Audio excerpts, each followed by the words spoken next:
The X-Zone Radio Show with Rob McConnell is largely an opinion talk show.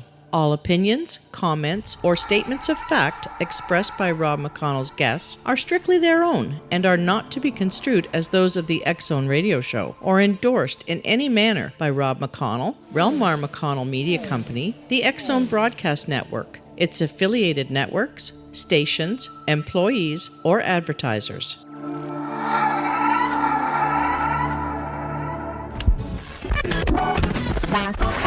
All Hit Radio.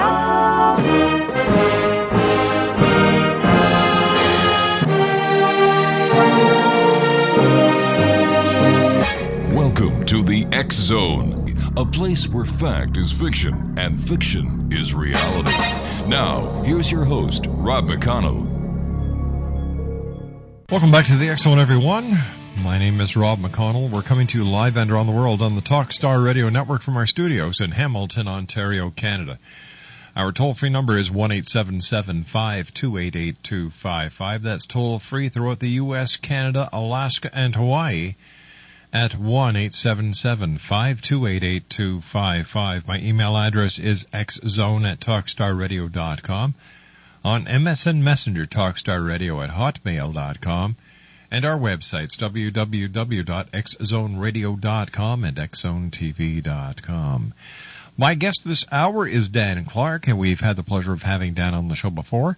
And we're going to be talking about Liberated from Madness, Reclaiming the Life God Meant You to Live. And Dan, welcome back to the X-Zone. Dan, welcome back to the X-Zone. Dan, are you there? Yes, I am. Oh, welcome back. Dan, tell our audience a little bit about yourself. My name is Dan Clark, and I'm an author, and I've written a book called Eyewitness, The Shocking Insider Story of Jehovah's Witnesses. And I was in that cult for 40 years, and I'm totally free, and with all the hooks out, and just free, living an empowering life, joyful life. And life is good, and I want to share that message with anybody who's maybe trying to get out of a cult, who's stuck, immobilized, fearful, afraid of that mystery. I want to just share, my hope with them. Dan, when did you realize that you were part of a cult? Oh, it was about 7 years ago. I realized... I started, my body started to get full of pain. I started to have emotional, mental pain, and it was really taking me down. I felt fear and shame. I wasn't able to live up to the expectations of an angry God, which is how I viewed Jehovah. He was coming back any day to, create genocide on the world, anybody who wasn't a Jehovah's Witness. And I knew I wasn't living up to the standard. I wasn't getting the hours in, the field service, the door-to-door ministry, and so on and so forth. There's, it's a 7-day-a-week job. So that's when I finally realized that, there's something wrong here, and so on and so forth. But that was kind of the turning point when I recognized there's something wrong. If we're serving the one and only true God, we should be happy. We should be joyful. We should be full of peace. And it wasn't the case. Dan, stand by. You and I have to take a 2-minute commercial break. We'll be right back. X-Zone Nation, Dan Clark is our special guest. Now, when we come back, a story that is true. And if you'd like to find out more about Dan, his website is www.villapress.com. He's the author of Eyewitness, The Shocking Insider Story of Jehovah's Witnesses. My name's Rob McConnell. This is the X-Zone, live and around the world on the Talkstar Radio Network from our studios in Hamilton, Ontario, Canada.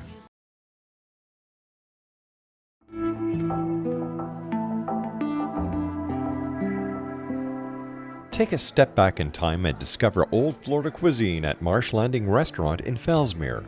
Enjoy delicacies such as frog legs, gator tail, catfish, and swamp cabbage, or enjoy the more traditional cuisine like hand-cut Angus steaks, ribs, and seafood.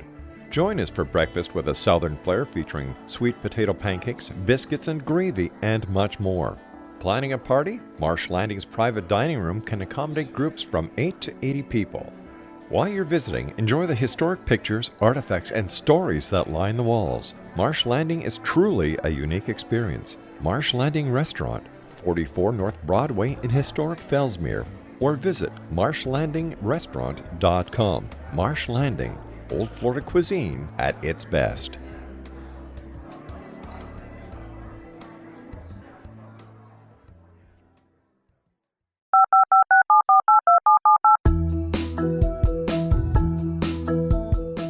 Did you know that when you're on the road with limited data or Wi-Fi, you can still listen to the X-Zone Radio Show with Rob McConnell, The Science of Magic with Gwilda Wiyaka, X-1, Dimension X, Space Patrol, and every minute of the X-Zone Broadcast Network by calling 213-401-0080, courtesy of Audio Now.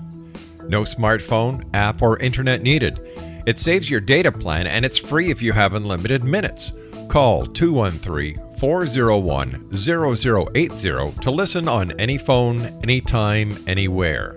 Remember 213-401-0080 for the best of the paranormal, parapsychology, and sci-fi radio programming anywhere, 24/7, 365.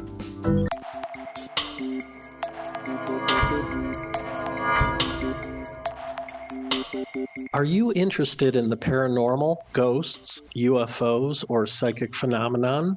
Join me, Tim Bartley, co-host of Talking to Spirits with Lightworkers Tim and Justina, coming mid-January 2017 to the XZBN. We will channel spirits live and talk to them, revealing all kinds of amazing information. Spiritual attachments will be found and removed on the show, and so much more.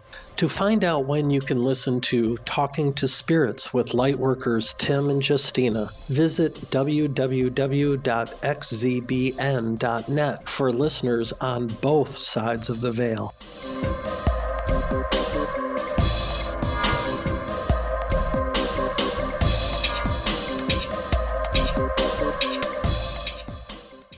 Dan Clark is our special guest, and Dan's website is www.villapress.com.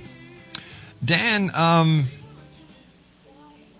what was it? What were some of the things that you witnessed and that you participated in that raised these emotional flags and raised the possibility to you that, hey, something is very wrong here?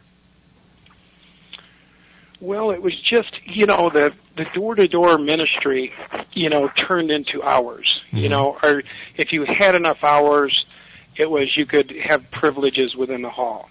And, everything was monitored. I mean, literally, like even your sexual life at home. If you, say, you masturbated or something and you were required to go talk to the elders and tell them that you did this. But why would your sexual life be any of their business?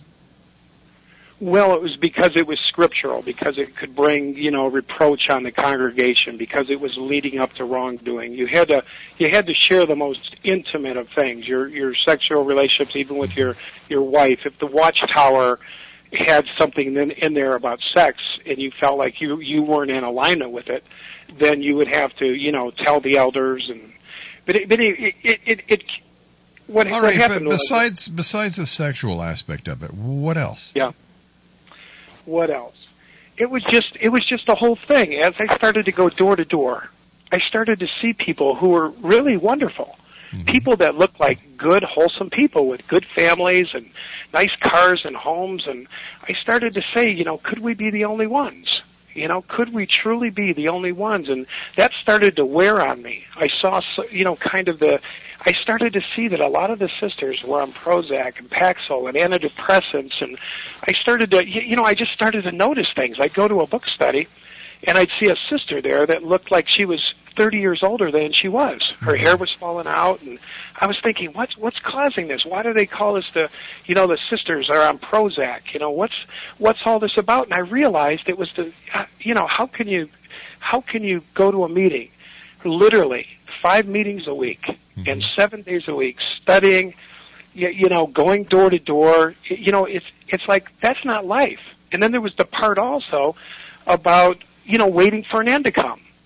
You're not present here today. If you're only waiting, it's like I even tell the Christians, if you're only waiting to get to heaven, if you're only waiting for the paradise earth, which is the witnesses, the Jehovah's Witnesses message, that soon the earth is going to be a paradise, you don't have anything to contribute now. You just go door to door, knock on the doors, and say the end's coming. It's right around the corner, and that's the end of it. And that's the message. And after you've done that for 40 years, it's like someone has taken. It's like, say, just as an example, you're a plant, right? Mm-hmm. And you're trying to emerge out of the ground. It's like somebody taking a can and putting it over you, and snuffing out the sunlight and the nutrients, and you start to die. And I started to see it in my father, in my dad, died of shame at a young age. He couldn't even get off the floor. He felt like he failed Jehovah. He didn't bring his kids up in the mental regulating of Jehovah, meaning he didn't bring his kids up as Jehovah's Witnesses. And he was so shamed by that, he was immobilized. He was crippled by it.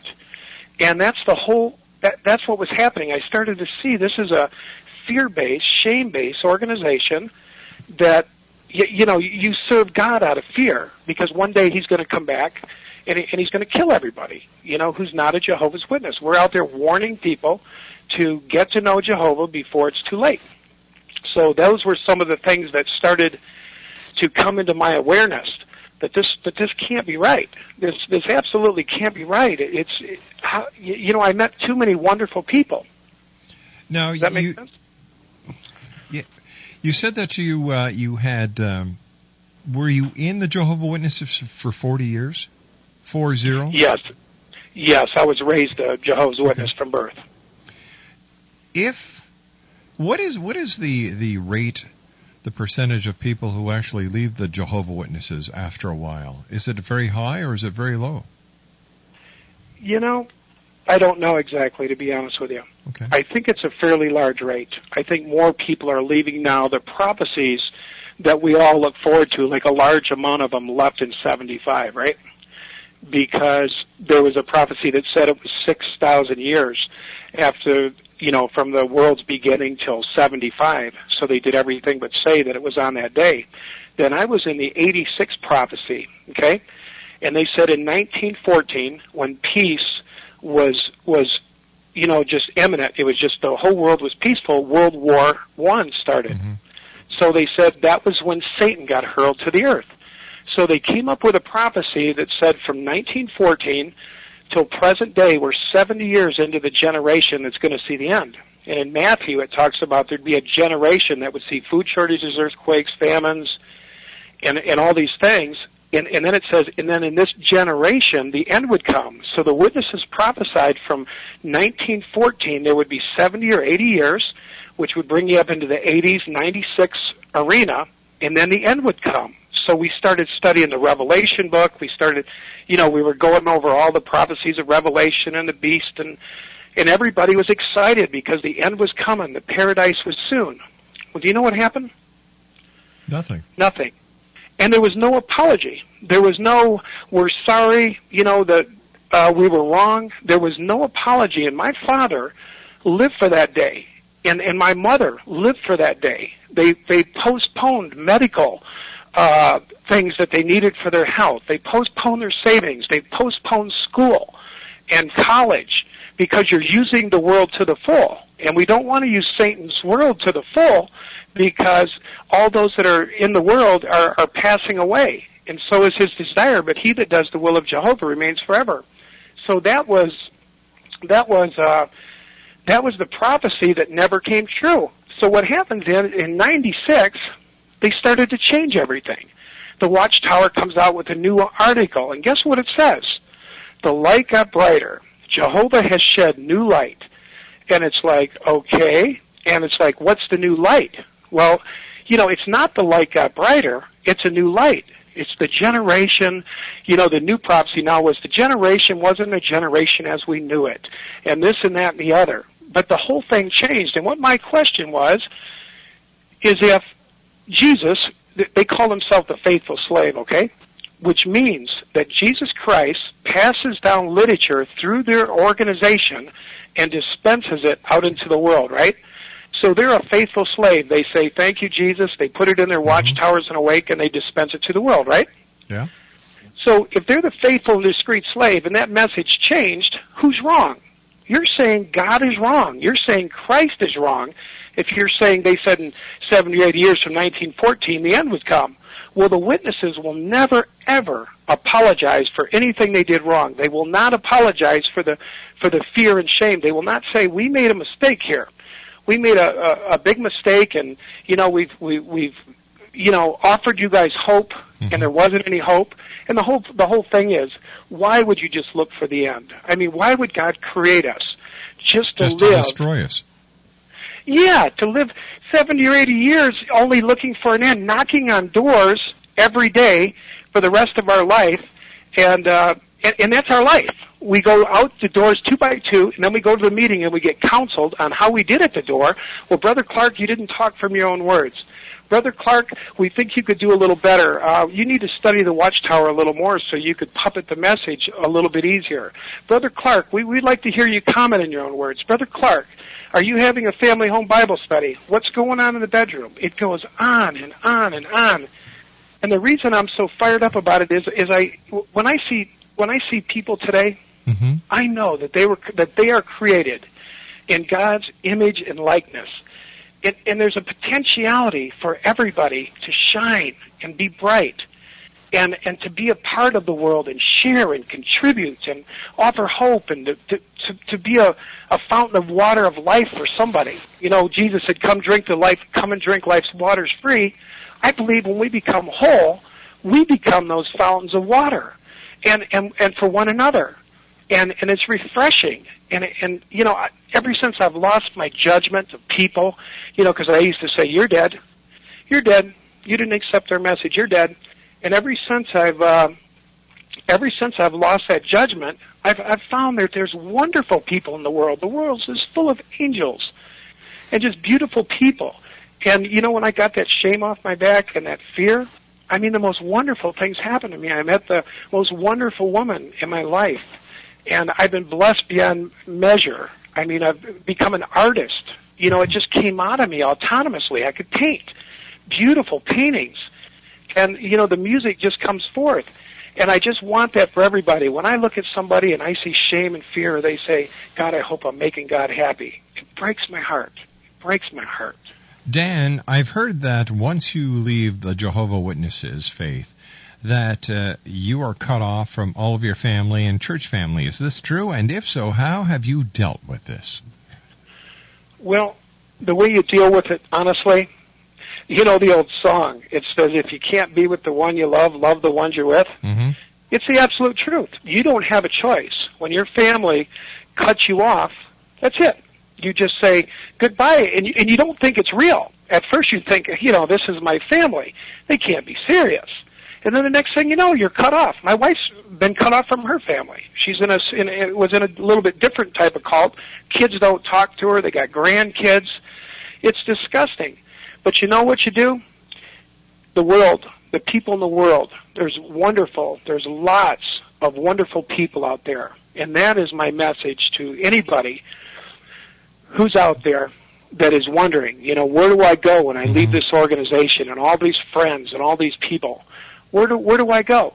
Well, the world is full of some wonderful people, and if you'll just let go of that judgment, that perception you have that these people are wicked and these people are, not good for me, you'll find angels everywhere. Dan, I've got to take a commercial break with the news at the bottom of the hour. Dan Clark is our special guest, and we're talking about his book. His website is www.villagepress.com, and we'll continue on the other side of this news break with Dan Clark as the X-Zone continues right here on the Talkstar Radio Network. Armageddon, UFOs, ETs, terrorism, the critical mass 2008 presidential elections. Dr. Jason Rand talks the talk and walks the walk. Being a twice-nominated Grammy record producer, recording artist, publisher, lecturer, UFO ET researcher and investigator, and best-selling author of The Return of Planet X, Mankind's Ongoing Legacy with a Brown Dwarf Star, Dr. Jason Rand truly does walk the walk and talk the talk. For more information on Dr. Jason Rand or to order The Return of Planet X, visit his website at www.returnofplanet-x.com or call 901-336-9660. And where will you be in the year 2012? This is the X-Zone Broadcast Network, broadcasting worldwide on broadcast affiliates and satellite program providers, including CNN Broadcast Network, Sirius Satellite Network, Star Media, Good News Radio Network, Angel Broadcast Network, Wiki Broadcast Network, and WPBN TV. For more information on the X-Zone Broadcast Network, visit us at www.xzbn.net.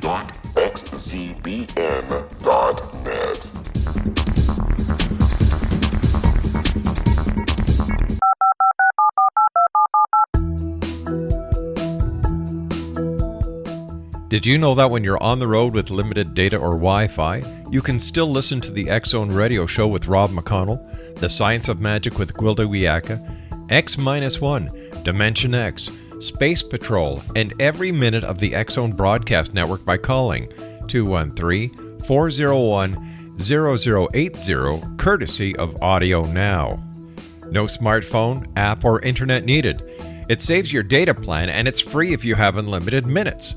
Call 213-401-0080 to listen on any phone, anytime, anywhere. Remember 213-401-0080 for the best of the paranormal, parapsychology, and sci-fi radio programming anywhere, 24/7, 365.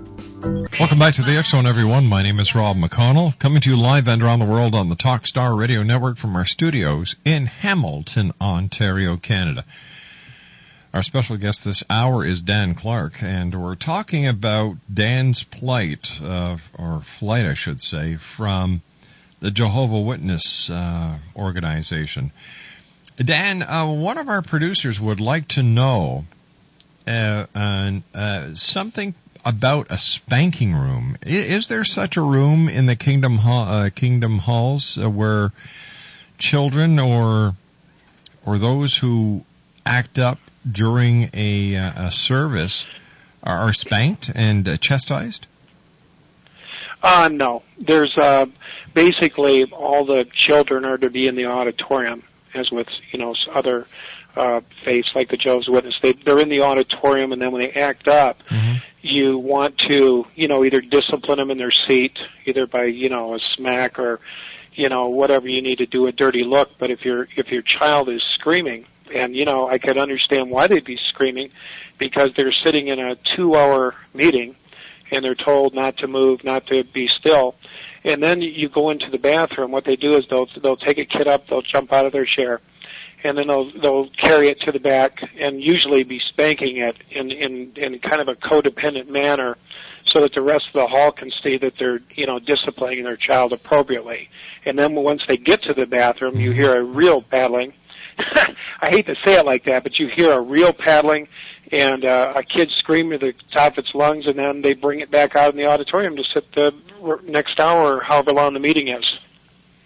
So there is no such thing as a spanking room? No, there is no such thing as a spanking room. It's the bathroom. Sorry to break your heart, Sam. There is no spanking room. What else? What are some of the limitations of the Jehovah's Witnesses, and what is the purpose of going door to door? Is it to bring new people into the organization? Yeah, basically, you go door to door because you feel that was the commission. It was based on Matthew 24:14 that says the good news of the kingdom will be preached in all the nation for a witness to all people, and then the end would come. So it's really kind of a warning work. People's houses are on fire, so to speak, and you're going to get them out, so, before they burn. So it's a warning work, and it's a warning work to get to know Jehovah. So tell me, Dan, how is the way that you viewed God as a Jehovah's Witness different from the way that you view him now? Well, the way I viewed God as a witness was a fearful, angry God that, I couldn't meet his expectation. I couldn't keep control of my, in a sense, sexual desires, even though I wasn't doing anything, outside of my marriage or outside of, but the things you do as a man or a wife, those things. And also, I just couldn't keep up with the amount of studying, in the meetings. So anyway, the way I viewed God then was an angry, judgmental God, God that was coming back any day to have genocide on those who were not Jehovah's Witnesses. And then now, I just view God as a loving God, as a God that's constantly pouring out Himself. I believe it's a God of order. It's a God that's keeping the solar system in place, that brings the moon up every night, the sun in the morning, that's pumping my heart, that's giving me breath. All right, so I guess we can consolidate all that into saying is that you're much more happier with the way you view God now than you did as a Jehovah's Witness. Yes, absolutely. Okay, what if you felt like this? Why did you remain a Jehovah's Witness for 40 years? It was fear. It was fear, because as you're in the Jehovah's Witnesses, I tell people when a Jehovah's Witness comes to your door, the message that you hear is that the earth is going to be a paradise soon. You're not going to have all this suffering and all this stuff, and so it's a positive message. Once you become a witness, the message changes. They go into the Old Testament. God becomes an angry God. Jehovah becomes this God that disciplined the Israelites, opened up the ground and swallowed so many up, ate up Jonah. It goes on and on. So it becomes very fear-based, and you're told that, outside of the organization, once you've accepted the truth, once you've accepted Jehovah, once you've become a Jehovah's Witness, there is no way out. It's a one-way indoctrination. You come in, and when you leave, you're cut off. You're cut off from everybody you've known for 20 years. They'll never talk to you again. In fact, when I wrote my letter, and I said, I'm done. I didn't want to lie. I didn't want to just drift away and stop making meetings. I said, I'm done. I don't want to believe this. I don't want to lie to anybody. So when you do that, you're completely cut off. So there's a fear of being completely cut off and being in the world by yourself. And there's a fear that the Bible says that's where the gnashing of your teeth and the crushing of your head's going to be under Jehovah's own feet. And there's another scripture that I remember that was permanently indoctrinated in my mind, and it was seek righteousness, seek meekness, and you might be concealed in the day of Jehovah's anger.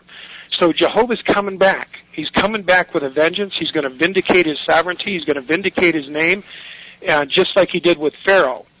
So those are the fear. That's why I stayed so long. It took that long, and it took that long to kind of wake up. For whatever reason, I was fast asleep, and and I just felt like we had the truth, and then through the doctrine changing, I just started to see. For whatever reason, I was graced that my eyes started to open, and I was able to see.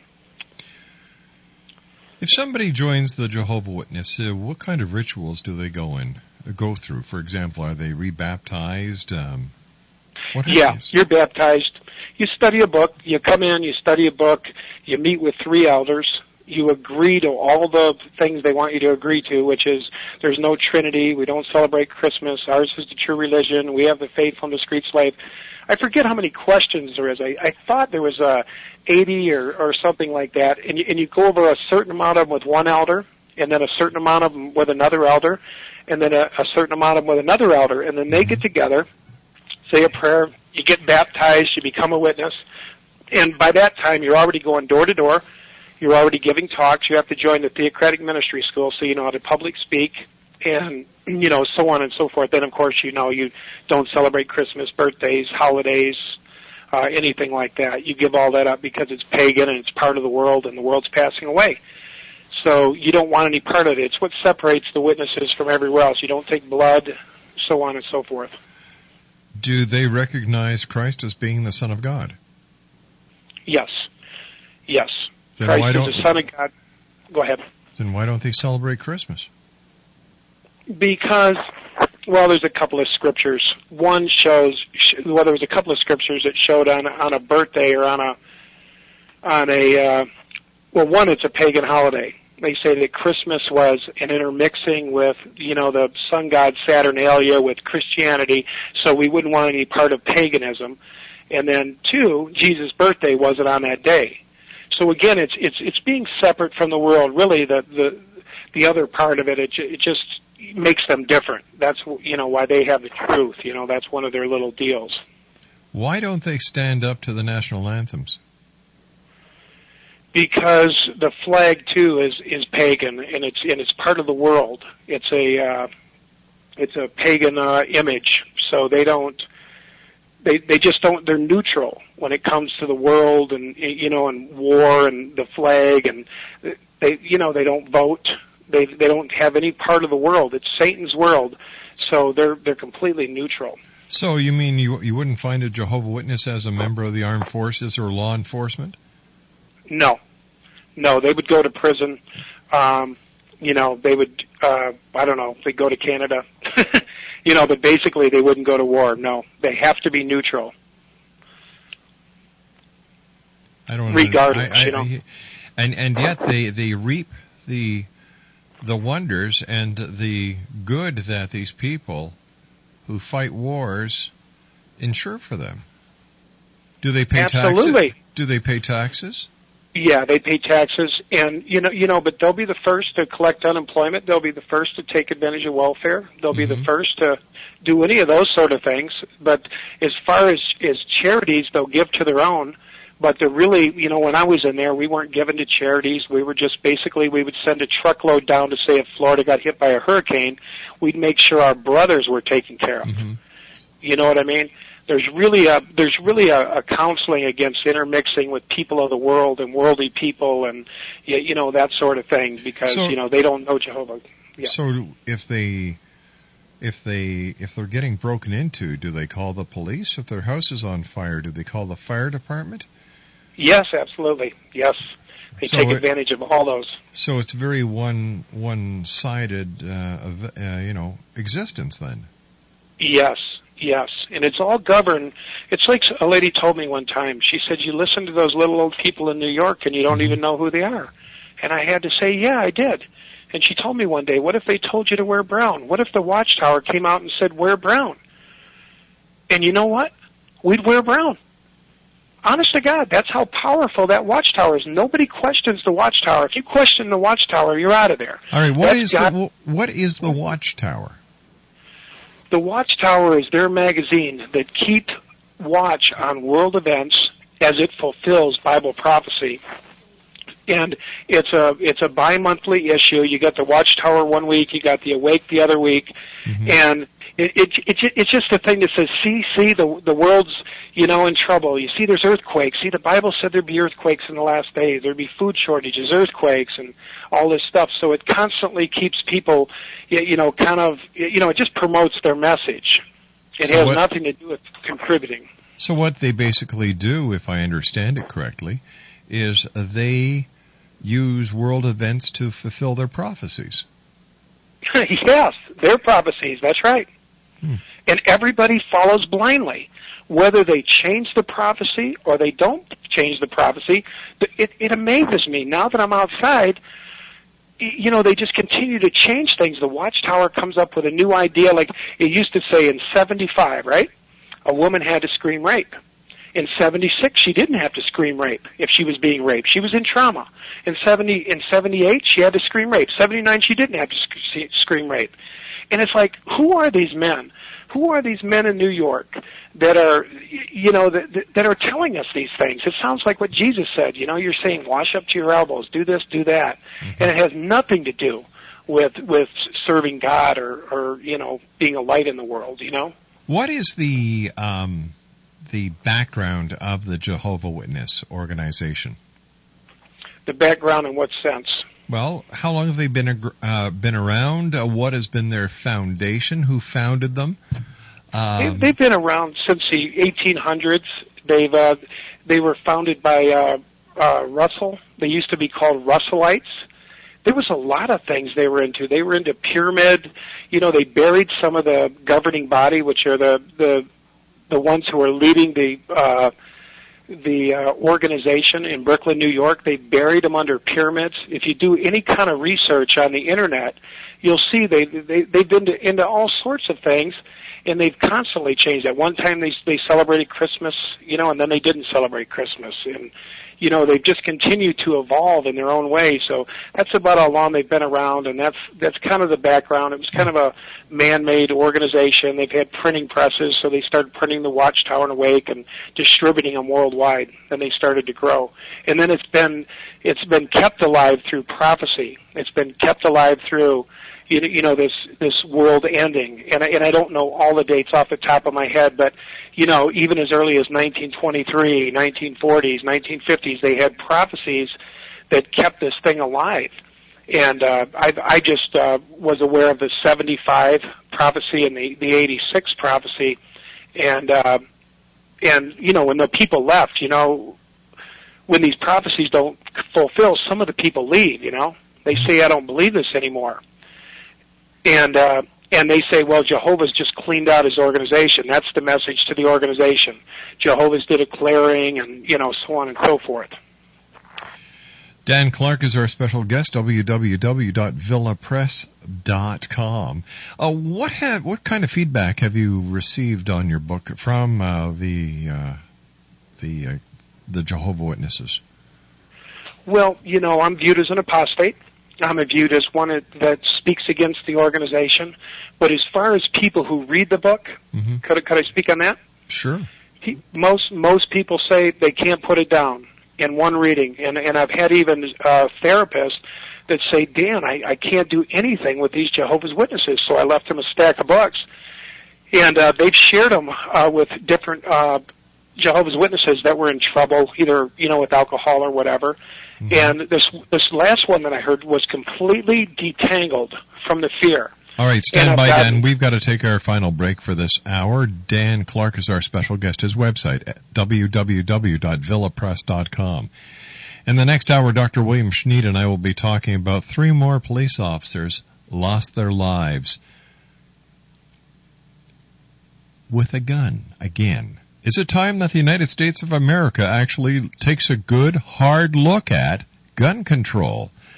All this and more as the X Zone continues tonight here on the Talkstar Radio Network from our studios in Hamilton, Ontario, Canada. Don't go away. This is the X Zone Broadcast Network, broadcasting worldwide on broadcast affiliates and satellite program providers, including CNN Broadcast Network, Sirius Satellite Network, Star Media, Good News Radio Network, Angel Broadcast Network, Wiki Broadcast Network, and WPBN TV. For more information on the X Zone Broadcast Network, visit us at www.xzbn.net.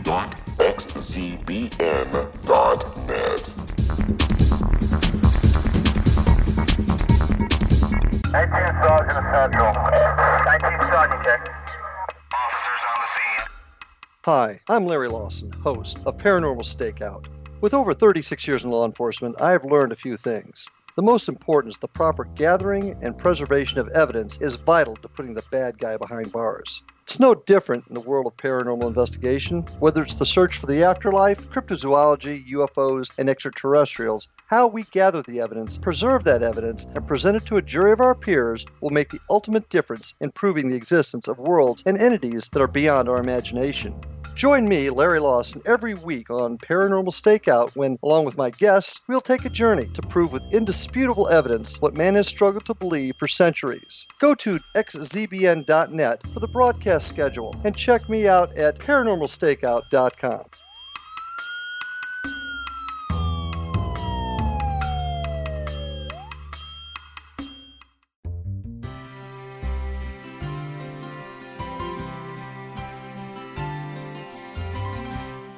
True healing must address 4 levels: physical, emotional, mental, and spiritual, for us to live joyful and productive lives. We tend to treat 3 of the 4, leaving the spiritual languishing. If you're tired of the same dysfunctional patterns cropping up in your life, soul balancing is for you. Trixie Phelps, owner and founder of Soul Balancing, is a naturally gifted energy healer trained in numerous esoteric forms, including shamanism. Trixie has created a powerful modality that safely and effectively clears your energetic field. A soul balancing session can remove interference, heal trauma, and restore your hope. Contact Trixie for a life-changing long-distance session today. www.soulbalancing.world.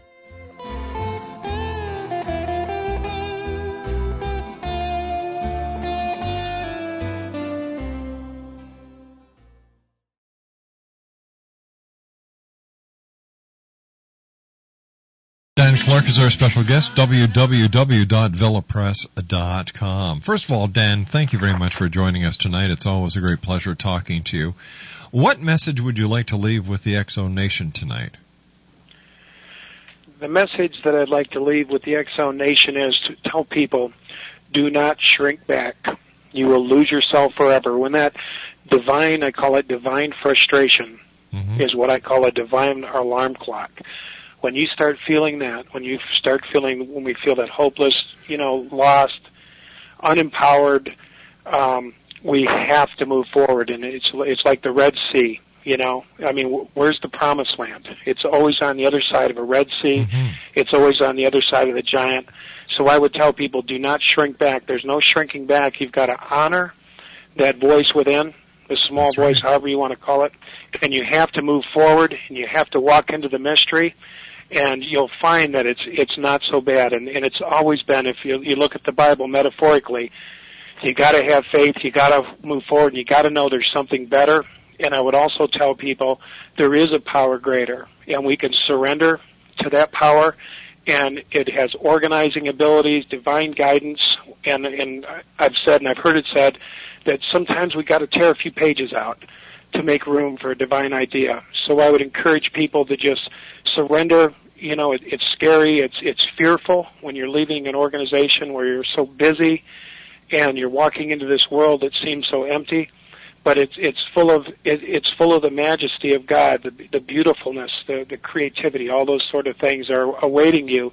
And living, there's nothing more powerful, nothing more beautiful that I've ever seen than living from the core of your marrow. I think Yolanda Van Zandt said that, and it's stuck with me forever, that when you're living from the core of your marrow, you are a blessing, and you are a light. And I've seen just so many lights out, people that are so beautiful, and the shine is just gone, and I look at my family, and it just hurts me. So I would just encourage anybody, surrender to that, be open to that, say yes to that, and walk into the mystery, and God bless them.